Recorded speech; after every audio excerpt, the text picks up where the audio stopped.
Saludos cordiales a los televidentes de las islas de Tenerife, La Palma y La Gomera. Y también nuestra más cordial bienvenida a don Manuel Marcos Pérez Fernández, presidente del Grupo Socialista en el Parlamento de Canarias y secretario general del Partido Socialista Canario PSOE en la isla de San Miguel de La Palma. Don Manuel, bienvenido. Muchas gracias. Siempre recordamos los tres rasgos fundamentales, característicos de Canal 8. Canal 8 es un canal cuya línea editorial es pluralista. En audiencias somos líderes de las televisiones locales en la provincia de Santa Cruz de Tenerife y también en el archipiélago, y el capital es 100% canario, tinerfeño. Bien, esta es la cuarta entrevista que celebramos, que sostenemos con don Manuel Marcos Pérez Hernández. La primera ha llovido un poquito en diciembre de 2004, la segunda en mayo de 2006 y la anterior durante la campaña electoral del 2007, ¿no? Él encabezaba la candidatura socialista palmera y por lo tanto, como nos habíamos quedado ahí en esa candidatura, en ese encabezamiento y ante esas urnas, vamos a retomar, si le parece a usted bien, la conversación de esa época, es decir, de la campaña electoral. Ustedes obtuvieron 3 de las 8 actas de diputados autonómicos de La Palma. Coalición Canaria, Partido Nacionalista Canario, les ganó por 1, 4-3, y ustedes lo vencieron al Partido Popular por 2, 3-1. Bien, ¿usted está satisfecho de los resultados en líneas generales o tuvo que hacer alguna autocrítica? Bien, yo creo que fueron unos resultados en líneas generales aceptables. Es verdad, pasamos de 2 diputados a 3 diputados, se produjo un incremento de 1 diputado y eso es un muy buen resultado. Obviamente nos hubiese gustado ser la primera fuerza.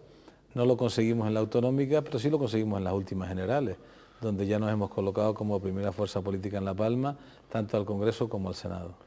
Oiga, ¿y qué análisis haría usted del apoyo recibido por las otras 2 fuerzas políticas mayoritarias en la isla de La Palma? Digo, los resultados electorales de autonómicos. Sí, vamos, lógicamente Coalición se mantuvo como primera fuerza política, si bien es verdad que tuvo bajada en cuanto a número de votos. El Partido Socialista fue el que subió, en porcentaje subió, pasando de 2 a 3 diputados, y el Partido Popular tuvo un retroceso que pasó de 2 a 1. Por lo tanto, ha habido un respaldo mayoritario, un crecimiento. El Partido Socialista ha crecido, pero es verdad que Coalición Canaria, habiendo perdido votos, se mantuvo como primera fuerza política. Ese es el análisis que tengo que hacer. Y bueno, y eso sin duda nos ha animado a continuar trabajando para que en el 2011 pues sea el Partido Socialista sin duda la primera fuerza política, que como digo ya lo ha sido en las generales, que seamos también primera fuerza. Las otras 2 fuerzas políticas, ¿cómo vio usted el resultado de las generales? Las otras 2 fuerzas políticas tuvieron un retroceso muy importante, tanto Coalición Canaria como Partido Popular. Bueno, Coalición Canaria fue la más retroceso que tuvo, que perdió el Senado. Es decir, habían tenido el Senado desde el año 2000, que obtuvieron el acta de senador por La Palma y lo perdieron en estas elecciones generales. Por lo tanto, hubo un respaldo mayoritario de apoyo de los palmeros y palmeras al proyecto que lidera José Luis Rodríguez Zapatero. Bueno, usted, como secretario general de los socialistas palmeros, el panorama, la vez anterior, cuando vino el 2007, usted también hablaba de satisfacción del desarrollo del Partido Socialista dentro de La Palma, ¿no? ¿No tienen graves conflictos? No, el Partido Socialista está muy bien en La Palma. Es verdad que en una época determinada tuvimos problemas internos, que eso los pagamos en las urnas en su día, pero el partido está muy unido. Tenemos muchos compañeros y compañeras que están pues trabajando en las instituciones, tanto en el Cabildo como en los municipios de nuestra isla. En los 14 municipios tenemos representación en los 14 municipios de La Palma, y es por lo tanto un partido que está vertebrado en toda la isla y que está por lo tanto trabajando en beneficio de los palmeros y las palmeras, y lógicamente también con el objetivo puesto en mejorar posición en la próxima contienda electoral, que será en el 2011. Bien, y antes tienen los congresos. Antes de hablar del Congreso de La Palma, que supongo que lo tendrán ustedes, tienen el Congreso del Archipiélago, ¿no? Sí, lo tenemos ahora los días 7, 8 y 9 de noviembre. Sí, bien. Vamos a hablar del Congreso en cuyos prolegómenos se producen distintos hechos. Se produce la dimisión del anterior presidente del Grupo Parlamentario Socialista, el señor Hernández Espínola, al que usted sustituye. ¿Este que ha sido un ascenso suyo o un derrocamiento del anterior? No, yo no lo considero. ¿Cómo hay que interpretarlo? Digo, desde el punto de vista general, ¿no? Con toda normalidad hay que interpretarlo. En la vida política, en la vida, en todos los campos, en las facetas de la vida, se producen dimisiones. Hay personas que dejan por motivos que son totalmente respetables. Se produjo una dimisión en el seno del Grupo Parlamentario Socialista y el secretario general entendió que el grupo parlamentario no podía estar a expensas de lo que se decidiera en un congreso. Claro. Si bien es verdad que el anterior presidente era a la vez también vicesecretario, el cargo de vicesecretario sí puede esperar a que se celebre el congreso, pero no el de presidente, porque el presidente tiene que coordinar la acción del grupo parlamentario, un grupo parlamentario que tiene que estar día a día trabajando, presentando iniciativas, siendo alternativa clara al mal gobierno que tenemos en Canarias. Y por ese motivo fue por el que se hizo la propuesta, que luego fue respaldada por la Ejecutiva Regional de forma unánime y también por todos mis compañeros y compañeras del grupo parlamentario. Claro, el señor Hernández Espínola hablaba de dignidad. ¿Para usted ha sido un caramelo envenenado o no? No, yo he asumido esto primero por responsabilidad. Es decir, uno está en política, está trabajando en una formación política que además ha tenido el respaldo mayoritario de todos los canarios en las últimas elecciones, y uno por responsabilidad tiene que ocupar los lugares que se consideren, en este caso por el secretario general y por mis compañeros y compañeras, que debo ocupar uno. Y en ese sentido, por responsabilidad, lo he asumido, con ilusión y con ganas de trabajar sin duda por representar, junto con los demás compañeros y compañeras, el grupo parlamentario que es mayoritario en el Parlamento de Canarias, que es el Grupo Socialista.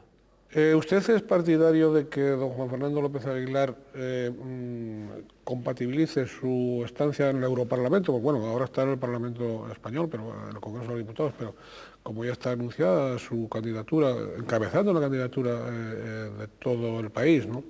Como se sabe, las elecciones al Parlamento Europeo son de circunscripción nacional, ¿no? Sí. Entonces, una sola lista, ¿no? Y él la ha encabezado, es decir, el propio señor Rodríguez Zapatero se apresuró pues, a anticipar esa candidatura. Entonces, ¿usted es partidario de que él pueda compatibilizar esa estancia en Europa, en el Parlamento Europeo, y además con cargos dentro del grupo socialista europeo, ya según se está anunciando, ¿no? Con el cargo de secretario general de los socialistas canarios? Sí, soy partidario, se puede hacer perfectamente. Juan Fernando ha demostrado la capacidad de trabajo que tiene y ha demostrado su compromiso con Canarias. Lo ha demostrado cuando ha sido ministro del Gobierno de España. Siendo ministro siempre tuvo muy presente todos los problemas de Canarias y funcionaba en el Consejo de Ministros no solo como ministro de Justicia, sino también defendiendo muchos asuntos que afectaban a nuestra tierra. Por lo tanto, creo que como socialista y como canario es un orgullo que él vaya a ser quien lidere la candidatura de los socialistas españoles al Parlamento Europeo, máxime teniendo en cuenta la importancia que para una región como Canarias tiene Europa. Nosotros dependemos mucho de Europa. Esta región, este archipiélago, tiene necesidad de que en Europa se siga apostando por mejorar las condiciones de vida de los que vivimos en un archipiélago tan alejado como es el caso de Canarias. Por eso yo creo que es una enorme satisfacción y además es muy positivo para los canarios que quien lidere el grupo socialista en el Parlamento sea nuestro secretario general. El secretario general, el señor López Aguilar. Usted le han prometido ya formar parte de la Ejecutiva, ¿no? No. Señor secretario general, díganoslo. Eso no está de momento en discusión. Va a haber un congreso. Este es un congreso, el partido es un partido vivo, dinámico, en el que hay debate, en el que cabe el contrastar opiniones, porque eso forma parte de la esencia de un partido que es democrático, profundamente democrático.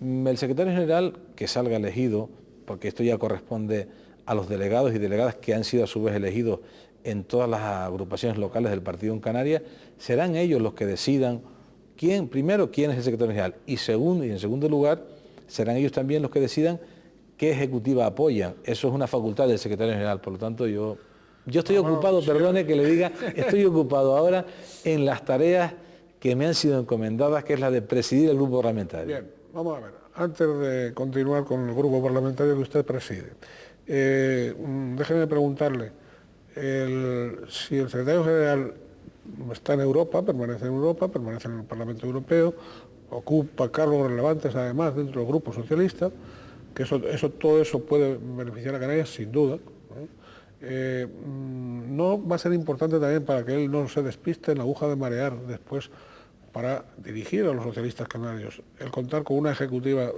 realmente especial. Sí, yo creo que sí, eso sí lo he hablado con Juan Fernando.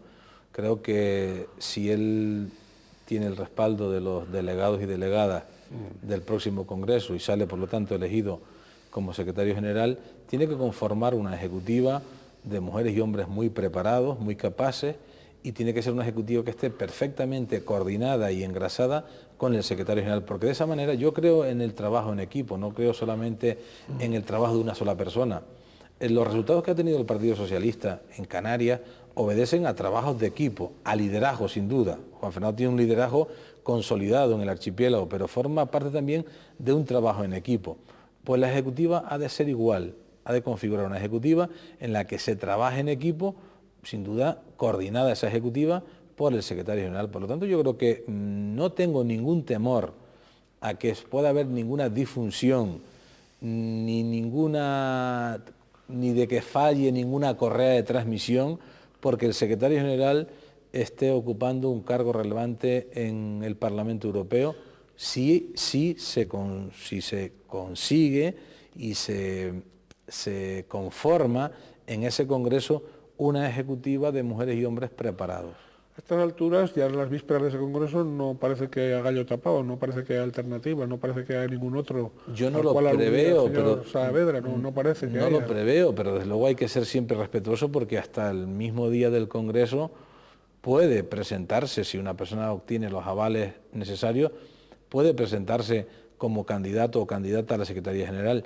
Yo no preveo en estos momentos, no conozco ningún compañero o compañera que haya manifestado su voluntad de hacerlo, pero esto es un partido libre y democrático y en cualquier momento eso puede producirse. Pero bueno, estamos ya a fechas muy pocas. No parece lógico, porque yo entiendo que la persona que estuviese en disposición de hacerlo, que es legítimo, insisto, pues debería, por lo tanto, hacerlo presentando previamente un proyecto político alternativo al que representa a Juan Fernando. Sin embargo, hasta de ahora ha dado la impresión de que el partido está como partido en dos.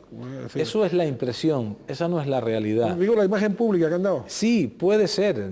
Yo tengo que admitir y ser crítico con nosotros mismos. Tengo que admitir que quizá ha habido un exceso de propuestas, de opiniones que siempre son legítimas, porque un partido, cuando es democrático, cabe la discrepancia y cabe la propuesta alternativa. Pero quizá ha habido un exceso que puede ser malinterpretado por los ciudadanos y estos puedan pensar que hay división. No la hay, se lo garantizo, no la hay. Oiga, y cuando esa impresión se traslada, que también parece que algunos destacados socialistas más parecen militar en Coalición Canaria o en el Partido Popular que en el propio Partido Socialista. Hay algunos que medio en broma, medio en serio, algunos ciudadanos comentan de que ustedes a veces no necesitan enemigos exteriores, sino que con algunos de los amigos internos tienen bastante oposición. Bueno, yo creo que todos los que estamos en este proyecto tenemos muy claro que en Canarias hay que trabajar, hay que luchar para defender los intereses de esta tierra frente a un mal gobierno que tenemos en el archipiélago, conformado por Coalición y Partido Popular. Yo no creo que haya ningún compañero o compañera que esté en estos momentos defendiendo tesis del peor gobierno que ha tenido Canarias, porque no lo digo yo, lo dicen los ciudadanos que lo han constatado, primero castigándoles en las urnas y en segundo lugar reconociendo que es un mal gobierno. Entonces no cabe esperar, digamos, una cirugía contundente y tal para sanar, digamos, podredumbres intestinas o... No es necesario. Las mujeres y hombres del Partido Socialista tenemos claro en qué proyecto estamos y puede que alguna vez parezca que no estamos en sintonía, pero yo le puedo garantizar, porque conozco muy bien este partido, porque milito en él desde que tenía 19 años, el partido está en plena sintonía con la línea que traza Zapatero y en el caso de Canarias con la línea que marca nuestro secretario general. Porque mire usted, no hay mayor respaldo para un secretario general que haber obtenido el apoyo mayoritario de los canarios en las últimas elecciones. Y lo hemos recibido en las elecciones autonómicas y en las generales. Por lo tanto, no hay ningún socialista canario que no esté en esa línea. Estamos hablando del Congreso del Partido Socialista Canario PSOE para las primeras semanas ¿no? de noviembre. Sí, el 7, 8 y 9. 7, 8 y 9. ¿Hay calendario para el Congreso del partido en La Palma? Sí, nosotros tenemos previsto convocar ya el Congreso. Hemos convocado el órgano sí. para que tiene que llevar a cabo la convocatoria. Ese órgano se va a reunir el próximo lunes, día 27, y las previsiones, lo que baraja la Ejecutiva Insular, es que este Congreso sea el día 11 de enero. 11 de enero. ¿Usted se volverá a presentar como secretario general? En principio, mis compañeros y compañeras me han manifestado el deseo de continuar esa línea de trabajo que iniciamos cuando, junto con otros compañeros y compañeras, accedí a la dirección del partido, una línea de trabajo que ha ido cristalizando y que hay que reconocer que ha ido dando sus frutos porque hemos ido recuperando apoyo electoral y de luego, haciendo el símil de un entrenador de fútbol, me gustaría colocar al partido en La Palma en la primera división. Ya está en la primera división después de las generales, pero hace falta colocarlo en la primera división en los ayuntamientos, en el Cabildo y en el Parlamento. Bien, ese es un objetivo noble, un objetivo que deseamos que consiga, claro. Vamos a centrarnos a partir de ahora, si le parece, en el Parlamento de Canarias, ¿no? Sí. Lo primero que yo quisiera que me aclarase una pequeña duda periodística, ¿no?, que tengo. ¿Hay un clima de mayor sosiego sin la presencia física y el verbo, digamos, inequívoco de don Juan Fernando, o continúan las tensiones desmesuradas, ¿no?, en el Parlamento? Yo creo que el Parlamento, los grupos que conforman el gobierno, tanto el Grupo Popular como el Grupo de Coalición Canaria, han querido trasladar a los ciudadanos que en el Parlamento había un ambiente de crispación. Pero yo creo que aquí quien único crispa en el Parlamento son aquellos que han conformado un gobierno que no se ocupa de la gente, un gobierno que no ejecuta el presupuesto. Es lamentable que el gobierno de Canarias a 31 de diciembre del año 2007 no ejecutara 900 millones de euros. Por lo tanto, es una ficción. Estamos ante dos grupos políticos que continuamente quieren tapar su incapacidad y su incompetencia buscando un enemigo externo. Enemigo externo, primero, Juan Fernando López Aguilar. Juan Fernando crispa, Juan Fernando perjudica. Y luego, cuando Juan Fernando López Aguilar deja el Parlamento de Canarias para dedicarse a trabajar por Canarias en el proyecto de España que lidera Zapatero en las Cortes Españolas, entonces el enemigo es Zapatero, y ahora lo hemos visto con el debate de presupuestos. Le iba a preguntar. Por lo tanto, yo creo que no hay crispación en el Parlamento, lo que sí hay es una oposición seria y contundente que quiere poner en evidencia que en esta tierra cabe un gobierno mejor que el que tenemos y que por lo tanto nuestra labor de oposición es visualizar ante los canarios y las canarias que este es un mal gobierno. Don Manuel, no salió adelante por culpa, entre comillas, de ustedes, esa declaración institucional sobre los presupuestos generales del Estado. ¿Por qué? Pues no salió porque... ¿Por qué se opusieron ustedes a esa declaración institucional? No, porque no tiene sentido. Si ellos buscaban el bien de Canarias. No tiene sentido. Mire usted, aquí en estos presupuestos del año, en el debate presupuestario 2009. Del 2009, se ha vuelto a repetir el mismo escenario que se dio cuando el debate de los presupuestos de 2008. A ver. En el 2008, el presidente Rivero dijo que estos eran unos malos presupuestos que castigaban a Canarias y que los iban a impugnar. Lo impugnaron, los denunciaron, dijeron que eran ilegales. Ahora llega el debate de presupuestos del año 2009 y se repite otra vez la misma operación, pero con más gravedad para mí. Enmienda a la totalidad, ¿no? Pero con más gravedad, porque primero el presidente Rivero, en un ejercicio de irresponsabilidad que yo no había visto nunca en ningún presidente de la comunidad autónoma, tocó a rebato y quiso que los representantes de los sectores económicos, empresariales y sociales de Canarias se pronunciaran en contra de los presupuestos generales del Estado, firmando un documento en contra de los presupuestos. La responsabilidad de los sectores empresariales, sindicales, hizo que no se produjera ese pronunciamiento, que se diera la reunión, como él les convocó lógicamente, a la que por cierto no asistieron los sindicatos mayoritarios y el señor Rivero despreció, pero se produjo la reunión y al no obtener el presidente Rivero, al no obtener el respaldo de los sectores económicos y sociales para lo que él pretendía hacer, que era ese enfrentamiento con Madrid, como llaman ellos Madrid, llevaron y lo desviaron al Parlamento de Canarias. ¿Y qué ocurrió allí? Allí no ocurrió ni más ni menos que asistimos a un debate que no tenía que producirse en Canarias, porque los ciudadanos saben que los presupuestos generales del Estado los presenta el gobierno y que inician un trámite parlamentario y que en estos momentos está el trámite parlamentario abierto. Los presupuestos actuales para Canarias son unos buenos presupuestos, pero son mejorables, lo hemos dicho desde el primer momento. Y lo que tiene que hacer los grupos que conforman el gobierno de Canarias es presentar enmiendas para en el trámite parlamentario mejorar esos presupuestos, que es a lo que se ha comprometido el Partido Socialista. Vamos a presentar enmiendas y le pedimos al Partido Popular y a Coalición Canaria que se sumen a nuestras enmiendas. Todo lo demás que se ha querido hacer es una farsa.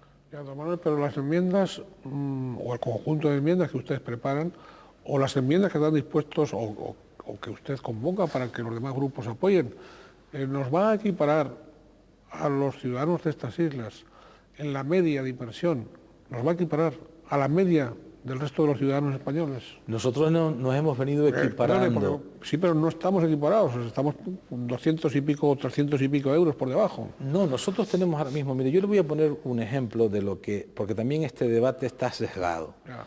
En el año 2007, Coalición Canaria votó los presupuestos generales del Estado, los votó favorablemente. Bien. En el año 2007 eran, según Coalición Canaria, unos buenos presupuestos.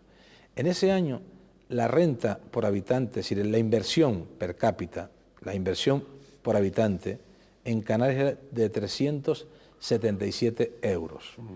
En los presupuestos del 2009, la renta, la inversión por habitante en Canarias media es de 463 euros. Y yo me pregunto, si en el año 2007 eran unos buenos presupuestos, ¿por qué ahora no lo son? Los presupuestos contemplan además todo un conjunto de partidas de carácter social. No se puede analizar solo un presupuesto viendo el capítulo 6 de inversión directa. Hay que ver también otros capítulos como el 7, donde están recogidos todos los convenios que firmamos con el Estado, carreteras, obras hidráulicas, costas. Hay que recoger también y sumar el Fondo de Convención Interterritorial, que en Canarias sube más de un 10%, cuando en el resto de la península incrementa un 1%, poco más del 1%. Por lo tanto, cuando se hace el análisis, hay que hacerlo también atendiendo en que Canarias disfrutamos porque lo tenemos recogido por nuestra Constitución de un régimen fiscal especial, en el que hay instrumentos como son la RIC, la Reserva de Inversiones, que es un instrumento poderosísimo también para incentivar el desarrollo económico del archipiélago. Por lo tanto, viendo el presupuesto en su conjunto, no es un presupuesto que maltrate Canarias, es un presupuesto que en una época de restricción, en una época de crisis económica, como consecuencia de que ha fallado estrepitosamente el modelo neoconservador de Estados Unidos, al que por cierto se ha abrazado el Partido Popular, como consecuencia de esa crisis, el gobierno presenta unos presupuestos restrictivos, pero son unos presupuestos en general positivos para Canarias, porque no hay que medirlo solamente en la inversión directa, hay que medirlos también en las políticas sociales que se dirigen a los canarios y a las Canarias. Por eso, en general, yo he dicho que son unos buenos presupuestos, pero mejorables, convendrá conmigo, como cualquier presupuesto. Eso es evidente. ¿Ustedes defienden antes al gobierno del señor Rodríguez Zapatero o el bien común de la ciudadanía de Canarias? El bien común de los canarios, desde luego. Yo sería un mal socialista si me pusiera aquí a defender el gobierno frente a los intereses de los canarios.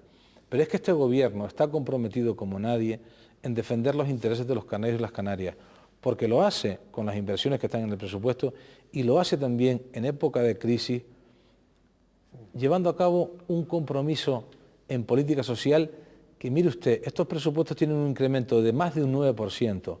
En políticas sociales crecen más que la media del presupuesto, que es de un 3,3%. Por lo tanto, todas esas políticas sociales, mejoras en la ley de dependencia, mejoras en las pensiones mínimas, mejoras en la cobertura por desempleo, para atender a esas familias que se ven ahora angustiadas porque han perdido un puesto de trabajo. Son unos presupuestos sociales y son, por lo tanto, buenos para Canarias. Por eso los defiendo. Si no fuesen buenos para Canarias, yo no los podría defender. Oiga, a propósito de la ley de dependencia, ¿no? Es decir, yo no sé de qué lado está la pelota, pero parece que se botan la pelota de unos para otros en el siguiente sentido.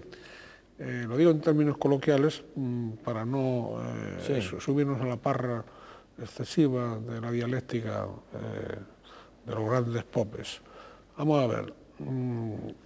El gobierno autónomo culpa a la administración estatal de que no provee de fondos, de que no pone en marcha la ley de dependencia, tal.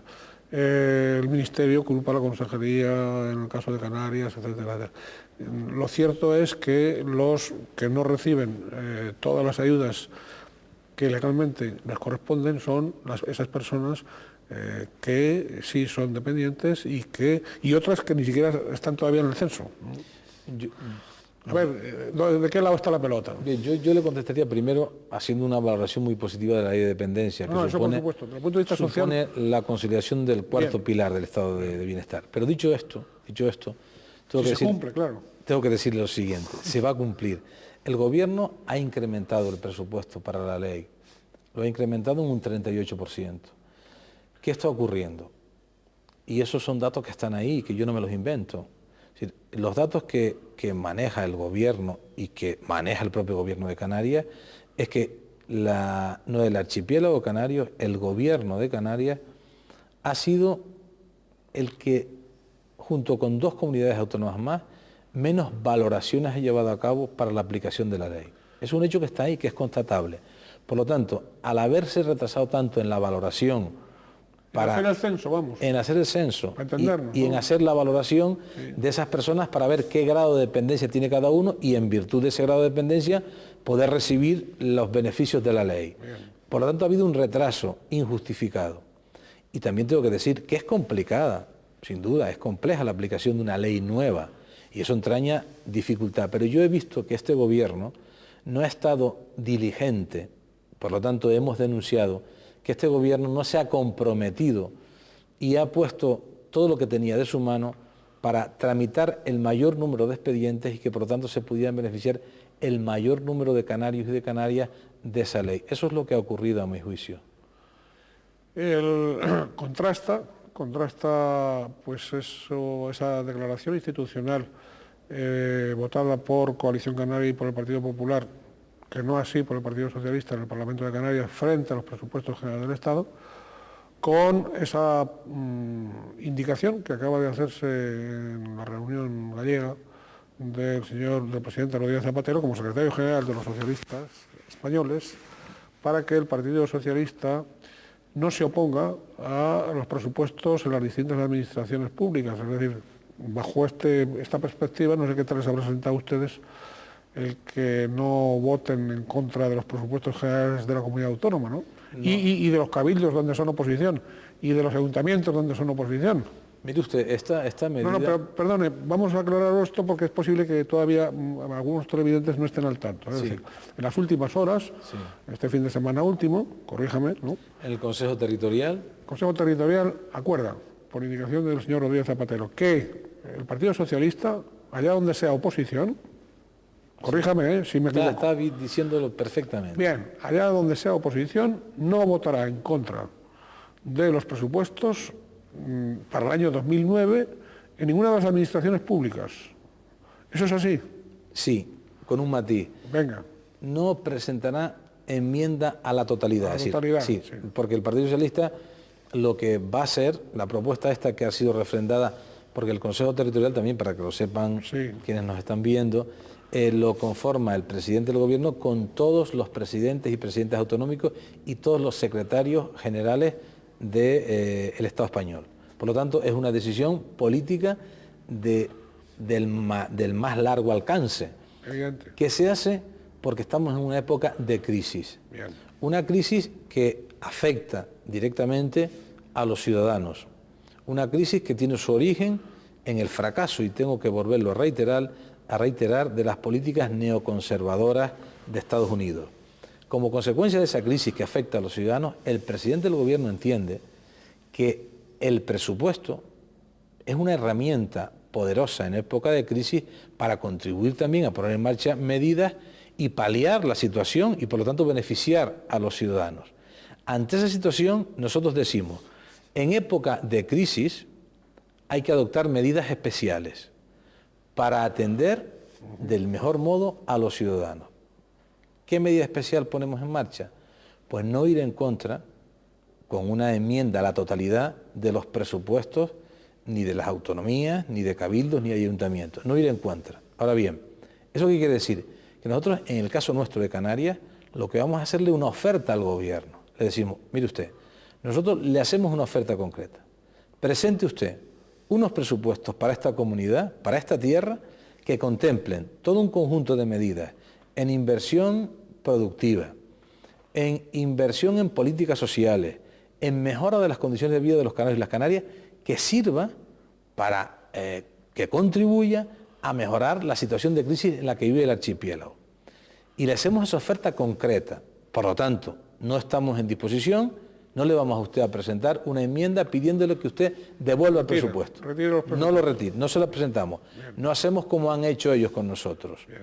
Pero dicho esto, hay que decir que si el gobierno no presenta unos presupuestos que contengan esas medidas, unos presupuestos que, por ejemplo, reduzcan enormemente el gasto corriente, o unos presupuestos en los que no prive el mantenimiento de una televisión autonómica, o en los que no prime, o en los que siga primando la creación de una policía autonómica, o en los que prime un incremento desmedido del gasto corriente, nosotros enmendaremos esos presupuestos. Váyanse preparando.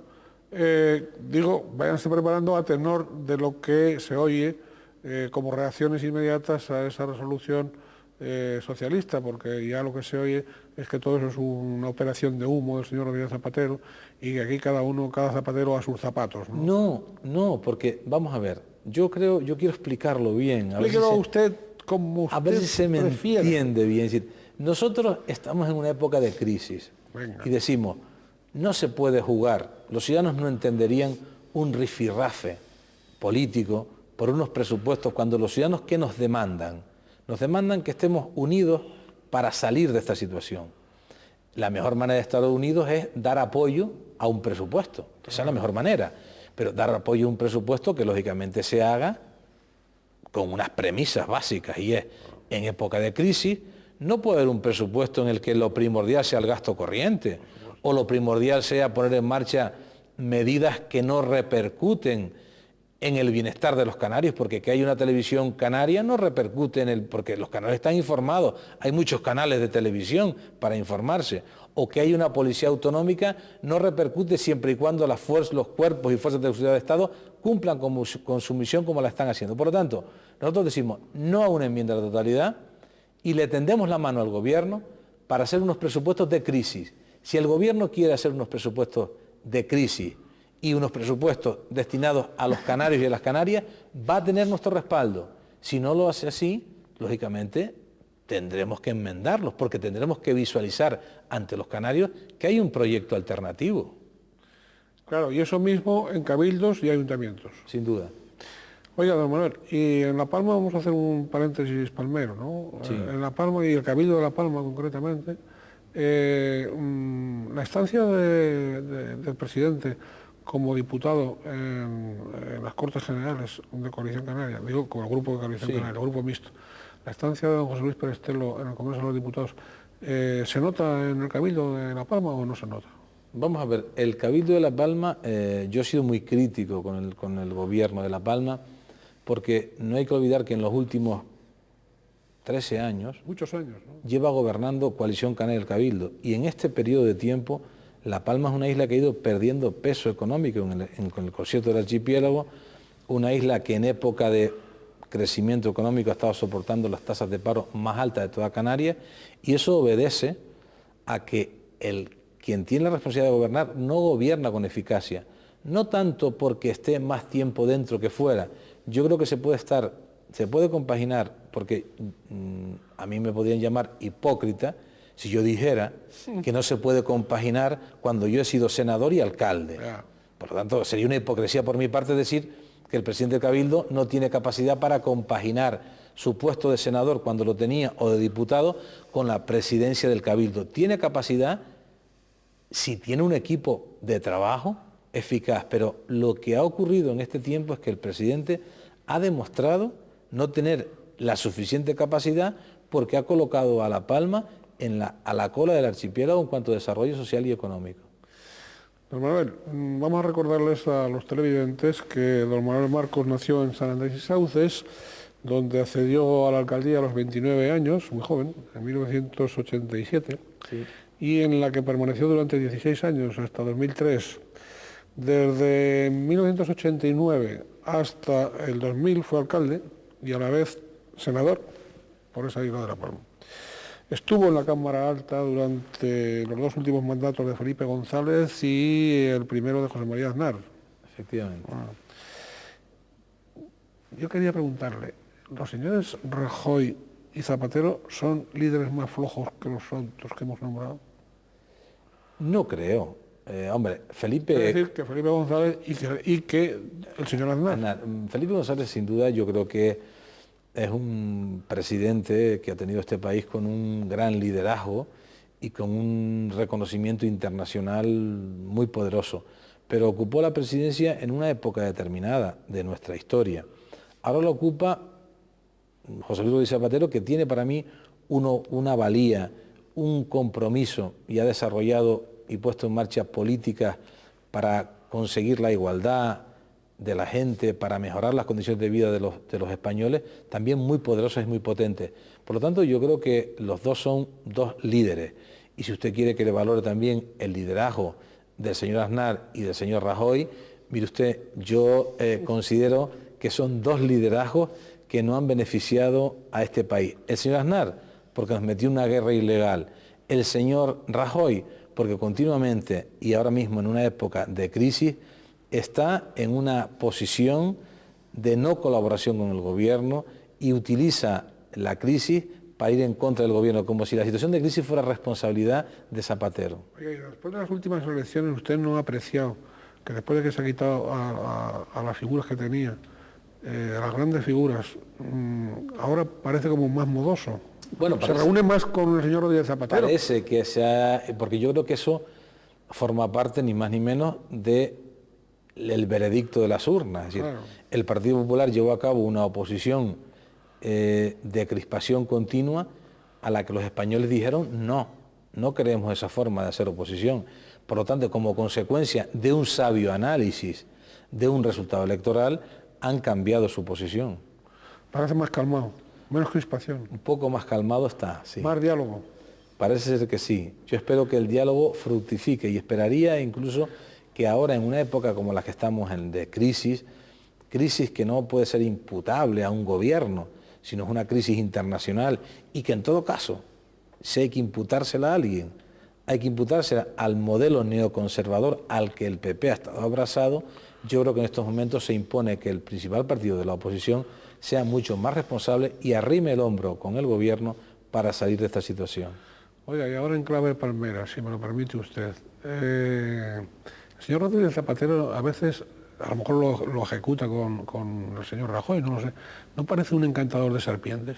No, que va. Yo lo conozco mucho al señor Zapatero. Sí. Es un hombre muy comprometido, un hombre de palabra. Cumple la palabra dada. Se comprometió con los españoles en modernizar este país, continuar la labor de modernización y la ha venido cumpliendo. Se comprometió en poner en marcha leyes fundamentales para mejorar la vida de la gente, como puede ser la de la dependencia, o leyes para conseguir la igualdad plena, y lo ha cumplido. Yo creo que es un hombre de palabra. Yo a Zapatero lo valoro mucho porque se compromete con lo que promete, lo cumple. Lo que promete, lo cumple. Para mí, para mí es una persona a la que valoro muchísimo, sobre todo por eso, por ese grado de compromiso en el cumplimiento de sus promesas. Compromiso. Ley de medidas urgentes de ordenación del territorio y turismo. ¿Qué? Nos preocupa mucho. ¿Por qué? Nos preocupa mucho que el gobierno de Canarias haya roto lo que ha sido tradición en la historia de nuestra autonomía. Ha sido tradición en la historia de nuestra autonomía que leyes del calado de esta ley de medidas urgentes para la ordenación del territorio y del turismo no llegue a la Cámara con el consenso debido. No ha habido consenso con los agentes sociales y económicos y no ha habido consenso con el principal partido de la oposición, y eso me preocupa. Leyes anteriores como las de las directrices o la ley de ordenación del territorio llegaron a la Cámara con consenso y salieron con el apoyo unánime de las fuerzas políticas. Esta ley es una herramienta poderosísima, mucho más importante que la ley de presupuestos, porque va a ordenar nuestro territorio y va a definir nuestro modelo de crecimiento. Pero perdona que le interrumpa, ¿no estamos siempre ordenando o están ordenando y desordenando desde hace lustros? Sí, pero es que el gobierno dice que trae esta ley precisamente para simplificar. Si trae una ley al Parlamento, porque es verdad lo que usted acaba de señalar, los ciudadanos nos demandan y critican que hay un marasmo de leyes, de reglamentos, de normas, Pues desde hace mucho, que entorpece y que dificulta el desarrollo de los instrumentos de planificación, que son fundamentales para definir el modelo de crecimiento de un territorio. El gobierno dice que trae esta ley para simplificar, y la trae sin consenso, y la trae además, porque eso no lo digo yo, lo dice el Consejo Económico y Social en su informe, o lo dice el propio Consejo Consultivo, la trae una ley que luego remite a un desarrollo normativo que lo que va a hacer es complicar aún más la aplicación de la propia ley, porque si la ley viene al Parlamento, se aprueba y luego remite a un enorme desarrollo normativo, pues primero crea inseguridad jurídica y algo grave también, que es que crea mucha discrecionalidad, porque esa normativa ha de regularla el propio gobierno. Por lo tanto, el gobierno diciendo que trae una ley de medidas urgentes porque quiere resolver lo que usted señala, que es simplificar los trámites y hacer más eficaz el planeamiento territorial, lo complica, trayendo una ley que supedita su desarrollo a aprobar toda una normativa complicada. Porque, por ejemplo, todas las planificaciones que están haciendo los cabildos en este momento están en fases, aquellos cabildos que están con sus planes insulares o las ordenaciones del territorio de los ayuntamientos, de los propios planes generales, ¿también puede afectar a todo eso? Sin duda, afecta y lo que es más grave... ¿Paraliza entonces? Paraliza y atenta contra la propia autonomía municipal y de los cabildos, porque la legislación establece que la ordenación del territorio, la planificación del territorio, mejor dicho, es competencia de los ayuntamientos, son los que planifican, y en el caso del territorio insular son los cabildos a través de los planes insulares de ordenación del territorio. Pues esta ley desvirtúa el papel de los planes insulares. La ley lo que tendría que ir es, entendemos nosotros, a mejorar y simplificar muchos procesos normativos, que es verdad que son tremendamente engorrosos, pero a resolverlos puntualmente, no a producir un desarrollo legislativo que lo que va a hacer es a complicar aún más la situación actual que estamos padeciendo. O sea que se nos puede complicar la cosa todavía más en lugar de resolverla. Sin duda. Pretendiendo resolver, el texto de la ley tal y como está, lo que va a hacer es a complicar más la planificación y la eficacia en la ordenación del territorio. Oiga, usted como presidente del Grupo Parlamentario Socialista en la Cámara Autonómica, yo quería preguntarle, a ver si usted nos lo aclara, ¿no? Porque es importante, ¿no? ¿Qué líos se traen entre el vicepresidente y consejero de Economía y Hacienda, don José Manuel Soria, y los cabildos y ayuntamientos con los dineros, ¿no? Con los dineros de devolución, con los dineros de no devolución? ¿Qué está pasando ahí? Yo le denuncié en el pleno pasado, por eso se lo pregunto. En la parte de control, le denuncié al presidente Rivero que él estaba permitiendo que el vicepresidente del gobierno de forma unilateral esté incumpliendo no solo el Estatuto de Autonomía, sino las leyes por las que se organiza el sistema de financiación de los cabildos insulares. La ley del RES, por ejemplo, establece que el gobierno actúa como mero transmisor, como mero le compete transferir, es decir, se recaudan, o sea, recaudar y repartir, transferir. Y repartir. Y el vicepresidente, de forma unilateral, ha suspendido la transferencia de los fondos del REF, de los dineros del REF, a los cabildos insulares, con lo cual lo que está pretendiendo es colapsar no solo a los cabildos, sino a los ayuntamientos, porque a los cabildos a su vez les corresponde transferir la parte correspondiente a los ayuntamientos canarios. Y eso lo hace, eso lo hace porque es verdad que se ha producido una merma en la recaudación y como consecuencia de esa merma, él dice que hay que aplicar medidas correctoras. Pero la merma en la recaudación se produce, hay una disminución en los ingresos hacia cabildos y ayuntamientos y al propio gobierno, como consecuencia también, no hay que olvidarlo, de una mala planificación presupuestaria que hizo este gobierno. Este gobierno planificó un incremento de la liquidación del REF muy por encima de la última liquidación. Y a eso se une que con la situación de crisis baja la recaudación, pues lógicamente lo que no se puede hacer es colapsar los ayuntamientos. Hay que buscar una fórmula de entendimiento, pero lo que no es admisible, y nosotros hemos denunciado, que no puede hacer ningún responsable público, ni un vicepresidente de gobierno, es de forma unilateral incumplir la ley. Si quiere modificar el sistema de transferencia a los cabildos, que modifique la ley. No lo puede hacer con la ley en vigor. Bueno, ahí lo que sucedió es que, me imagino que con cargo a esos ingresos supuestos, se le repartió unos fondos. Efectivamente. Se hizo una liquidación. Se hizo una liquidación, se hizo un anticipo. Un anticipo, usted lo ha dicho, con cargo a una previsión. Exacto. Baja la previsión. Baja la previsión, claro, tiene que devolver. Pero claro, devolver según y cómo. Claro, hay que devolver, de acuerdo. Si efectivamente no se cumplen las previsiones porque este gobierno ha sido un mal gobierno que no ha planificado debidamente y correctamente. Pero esto es la primera vez que pasa, ¿no? Sí. Entonces, ¿sigo en autonomía? Sí, yo no conozco otro caso. Pero si esto es así, por falta de previsión de este gobierno, el gobierno lo que tiene que hacer es negociar con cabildos y ayuntamientos. Esa conferencia de presidentes que anunció el señor Rivero en su debate de investidura, está para eso, para dialogar con los presidentes de cabildo y para buscar una fórmula que le sirva a las corporaciones locales canarias para devolver los dineros que ha de devolver como consecuencia de esa disminución, pero no hacerlo de forma drástica, como ha hecho el vicepresidente, colapsando de este modo las arcas de los cabildos y ayuntamientos y dejando, por lo tanto, poniendo en riesgo la atención a los servicios públicos que han de prestar estas corporaciones. Cuando el vicepresidente y consejero de Economía y Hacienda, el señor Soria, anuncia que si no se produce esas devoluciones en los términos que él señala, o que señala el gobierno, y se remite al año que viene, que el año que viene tendrá que ser lo que devuelvan el doble. Es decir, eso no se entiende.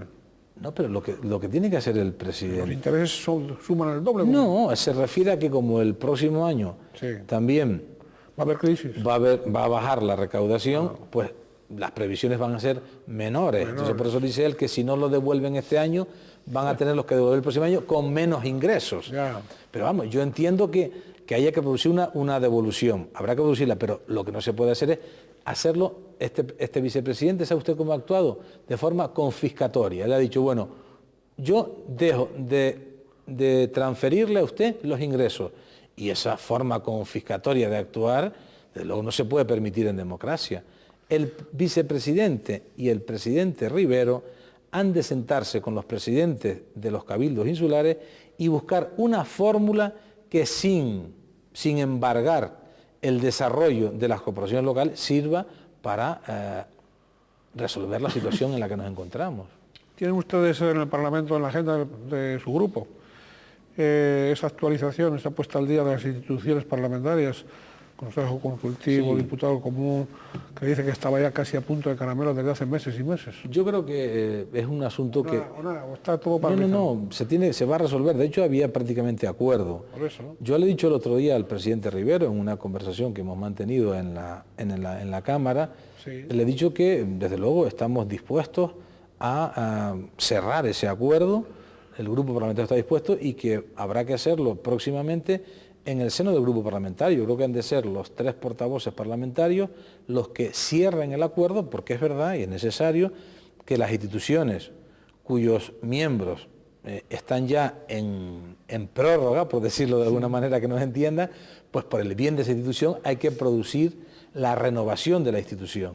Mal ejemplo daríamos los partidos políticos canarios si ante la sociedad no fuésemos capaces de ponernos de acuerdo para renovar de forma democrática las instituciones. Pero claro, esa renovación ha de hacerse también contando con la proporción que a cada fuerza política le corresponde en virtud de los resultados electorales. Por lo tanto, yo preveo que pronto se alcance un acuerdo para la renovación de los órganos. Otra cuestión, señor Pérez Hernández.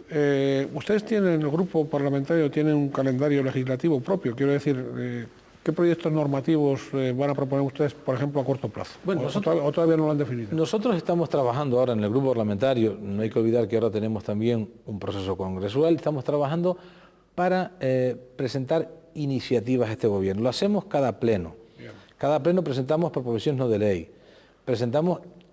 llevamos a cabo interpelaciones, presentamos preguntas al gobierno, pero también, lógicamente, habrá momentos en los que presentemos alguna iniciativa legislativa. Estamos trabajando en varias, pero lo que sí le digo es que el grupo socialista en el Parlamento, que es además el grupo mayoritario de la Cámara, está continuamente llevando a cabo una labor de control y de fiscalización a este gobierno de Canarias, un gobierno que, insisto, y no me canso de repetirlo, porque es así, un gobierno que está más ocupado en resolver sus propios problemas que en resolver los problemas de la gente, que tiene abandonados sectores como el sector primario. Yo también tengo la responsabilidad de la portavocía de agricultura, ganadería y pesca, que en Canarias es un sector importante. Muy importante. Pues este es un gobierno que tiene abandonado ese sector, que el año pasado, por ejemplo, no ejecutó 80 millones de euros de la Consejería de Agricultura, Ganadería y Pesca. ¿Pero cómo puede ser eso? Pues es así, esos son datos que da la intervención general. Sí, sí. Vamos a ver, con lo que el sector primario de este archipiélago precisa, de empuje, de ayuda, de tal, el devolver dinero. Pues sí, no lo ejecutaron por mala gestión. Y ahora a mí me parece todavía, siendo eso grave, me parece aún más grave que de los fondos que nos vienen a través del POSEI, que sabe que son fondos europeos, que vienen para impulsar y desarrollar la agricultura y la ganadería local, se hayan devuelto del ejercicio 2007, del último ejercicio cerrado, haya que devolver 9 millones de euros de esos fondos que vienen destinados a nuestros agricultores, a nuestros ganaderos, por la ineficacia de este gobierno. Por lo tanto, le termino la contestación que usted me hacía a su pregunta. Estamos haciendo día tras día una labor de control y de fiscalización para exigir a este gobierno que cumpla y para visualizar ante los canarios que es posible un mejor gobierno en esta tierra. Bien, vamos ahora, lo voy a hacer, ya estamos en el tramo final de la entrevista y yo quisiera que por lo menos, porque todo el panorama de crisis se está extendiendo, se está informando, se está configurando de alguna manera un panorama que nos indica que en el 2009 va a ser mucho más duro. En fin, toda la situación de la crisis financiera, la crisis económica, las varias crisis que tenemos, ¿no? Yo quería preguntarle a usted, desde su responsabilidad, claro, como parlamentario, desde su responsabilidad como secretario general del Partido Socialista en una isla como de La Palma, pues tanto en la isla de La Palma como después en el archipiélago, quisiera que me hiciese los dos análisis, qué cabe hacer primero por parte de las instituciones públicas, ante este panorama, ¿no? Y si se está haciendo o no, al menos las cosas fundamentales, ¿no? Y luego por parte de la ciudadanía también, ¿no? Sí, yo creo que lo primero que tiene que hacerse, y creo que ya lo ha hecho el gobierno, es poner en marcha todo un conjunto de medidas para afrontar la situación de crisis. Y las medidas tienen que ir acompañadas también de el apoyo que se precisa para transmitir a los ciudadanos confianza, es decir, confianza en el gobierno. Por eso estamos demandando el apoyo y el respaldo también del principal partido de la oposición. Ante una situación de crisis, el gobierno tiene que adelantarse con medidas, pero es preciso también que por parte de la oposición se respalden esas medidas, porque es muy importante que los ciudadanos confíen confíen en el gobierno y que el gobierno lo va a hacer todo lo que esté en su mano para contribuir a salir de la crisis. Otra cuestión importante que ha de hacer un gobierno en época de crisis es incrementar, lo escuchaba el otro día al Premio Nobel de Economía, estaba leyéndolo el otro día, unas declaraciones del último Premio Nobel, que decía que en esta situación de crisis los gobiernos tienen que mirar más para la inversión pública, para incentivar la inversión productiva y fijarse menos en el déficit, decía el Premio Nobel de Economía. Por tanto, el gobierno ha de incrementar la inversión pública. Por lo tanto, ¿para qué? Pues para suplir de alguna manera la falta de inversión privada. Por lo tanto, yo creo que esa es una medida y una herramienta poderosísima. De ahí que el gobierno de España, en los presupuestos del 2009, incremente la inversión en un 4,5%, la inversión pública, e incremente en un 6,9% la inversión en investigación y desarrollo, en I+D+I. Por lo tanto, esa es una medida potente que ha de hacer el gobierno. Por otra parte, también el gobierno ha de desarrollar políticas sociales porque en eso se diferencia un gobierno progresista de un gobierno conservador. Políticas progresistas que son compromiso social, es decir, mayor cobertura de desempleo, porque tenemos que dar también confianza a la gente. La gente no saldrá de la crisis si ante una eventualidad de una pérdida de trabajo no recibe el apoyo económico que requiere. Y decía el Premio Nobel, si recibe apoyo y cobertura social, invertirá también y consumirá más, por lo tanto estaremos contribuyendo a que no baje el consumo. Creo que son medidas fundamentales. Y por parte en el caso de Canarias, pues lo que le pedimos al gobierno es que haga lo mismo, que presente un presupuesto con un nivel de inversión mayor que el del anterior, que era de un 1,9% en infraestructuras y en infraestructuras productivas, que también incremente lo que son políticas sociales en la medida de las posibilidades que tenga el presupuesto de Canarias, y sobre todo decirle a los canarios y las canarias que estamos comprometidos y que en época de crisis vamos a arrimar el hombro, y que si es preciso respaldar un proyecto de presupuesto que es beneficioso para Canarias, el Partido Socialista, aunque mantenga una línea discrepante con el gobierno de Canarias, va a apoyar, porque apoyando seguramente mejoraremos mejoraremos la situación de los canarios y las canarias. Y eso es un poco lo que yo le diría. Muy bien, pues se nos ha ido el tiempo. ¿Usted quiere agregar algo? No, agradecerle una vez más el haber estado aquí y haber tenido oportunidad pues, de transmitir a los canarios y las canarias pues, el mensaje de un grupo parlamentario que pretende trabajar día a día por defender los intereses de la tierra. Muy bien, es el grupo parlamentario más numeroso, con 26 diputados de los 60, por lo tanto es el grupo, digamos, como grupo, el primer grupo. Bueno, pues les deseamos lo mejor al Grupo Socialista, al conjunto del Parlamento, al conjunto del archipiélago, y que todas estas circunstancias que nos van a venir y que ya nos están llegando, pues contribuyan pues, a una mayor cohesión, un mayor entendimiento y no a una mayor confrontación. La felicidad siempre tiene que ver con, que es lo que nosotros deseamos, que todos seamos felices en la medida de lo posible, ¿no? Siempre tiene que ver con el diálogo, tiene que ver con el esfuerzo, tiene que ver con el entendimiento, y no ni con el odio, ni con la visceralidad, ni tampoco con la mentira. Muchas gracias a usted y muchas gracias a ustedes. Hasta un próximo programa. Muchas gracias.